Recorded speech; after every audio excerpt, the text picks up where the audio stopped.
আসসালামু আলাইকুম dear viewers. আজ আমি আপনাদের সিম্পল কমপ্লেক্স কম্পাউন্ডের শেষ স্ট্রাকচারটি দেখিয়ে দেব। আসলে সিম্পল কমপ্লেক্স কম্পাউন্ডের টোটাল স্ট্রাকচার হচ্ছে প্রায় 53টি, আর আমি শুধু কমন বা সচরাচর যেটি ব্যবহৃত হয় সেই স্ট্রাকচারগুলো দেখিয়ে দিয়েছি। আর এই সবগুলো স্ট্রাকচারই পাওয়া যাবে আমার লেখা দি এলিমেন্টস অফ ইংলিশ গ্রামার 2-তে। আজ আমি দেখিয়ে দিচ্ছি প্রথমেই যখন কোনো শব্দের সাথে বা কোনো শব্দের সাথে আইএনজি থাকবে এবং আইএনজি যুক্ত দ্বারা যদি বাক্য শুরু হয় বুঝতে হবে সেটি সিম্পল সেন্টেন্স।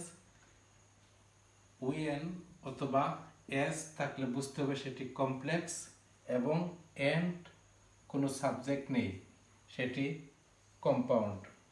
এখন আইএনজি যুক্ত সিম্পল সেন্টেন্সকে কমপ্লেক্সে রূপান্তরিত করতে হলে প্রথমেই আমাদেরকে বাক্যের শুরুতে উইএন অথবা এস বসাতে হবে। তারপর আইএনজি যুক্ত শব্দের দ্বিতীয় অংশে থাকা সাবজেক্টের একটি প্রতিরূপ বসবে।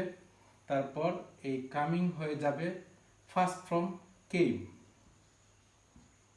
তারপর যা আছে সব কিছু বসে যাবে, কোনো পরিবর্তন হবে না।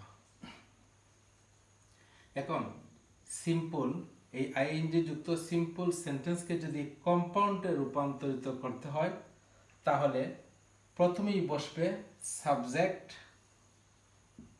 দ্বিতীয় অংশে থাকা সাবজেক্টে একটি প্রতিরূপ, এবং আইএনজি যুক্ত শব্দটি হয়ে যাবে ফার্স্ট ফ্রম, কমাটা তুলে বসবে এন্ড, এবং এন্ডের পরে কোনো সাবজেক্ট বসবে না, সাবজেক্ট ছাড়া যা আছে তাই বসবে।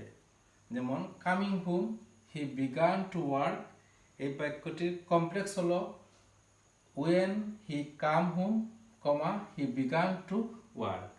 কম্পাউন্ড হলো he came home and he began to work. এখন কমপ্লেক্স থেকে যদি সিম্পলে রূপান্তরিত করতে হয়, যখনই ওয়েন বা এস দ্বারা কোনো বাক্য দেখবে সেই বাক্যকে যদি সিম্পলে রূপান্তরিত করতে হয় তাহলে ওয়েন বা এসটাকে বাদ দিয়ে সাবজেক্টও বাদ পড়ে যাবে। তারপর কেম অর্থাৎ ভার্বটা হয়ে যাবে, এই ভার্বের সাথে কেম আছে, ভার্বের সাথে আইএনজি যুক্ত হবে। তবে এখানে কিন্তু ভার্বটি ফার্স্ট ফর্ম, সেটি প্রেজেন্ট ফর্ম হয়ে তার সাথে আইএনজি যুক্ত হবে।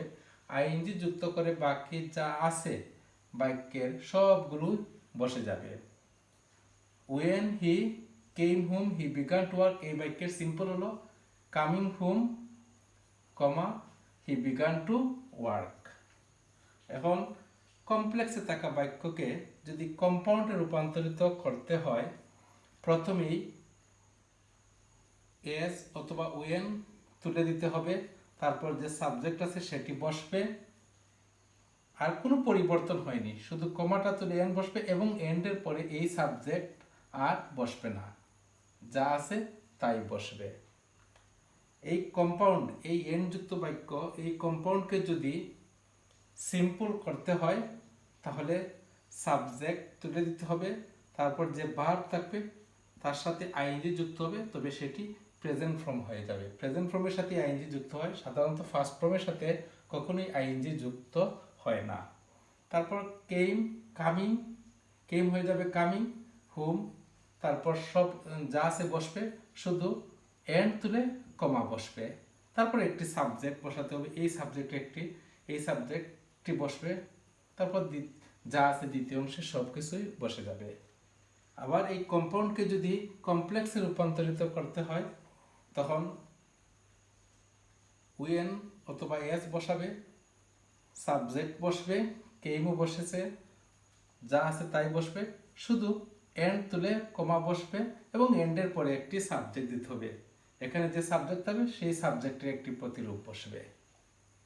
আশা করি সিম্পল, কমপ্লেক্স এবং কম্পাউন্ডের ব্যবহারটি শেখা হয়েছে,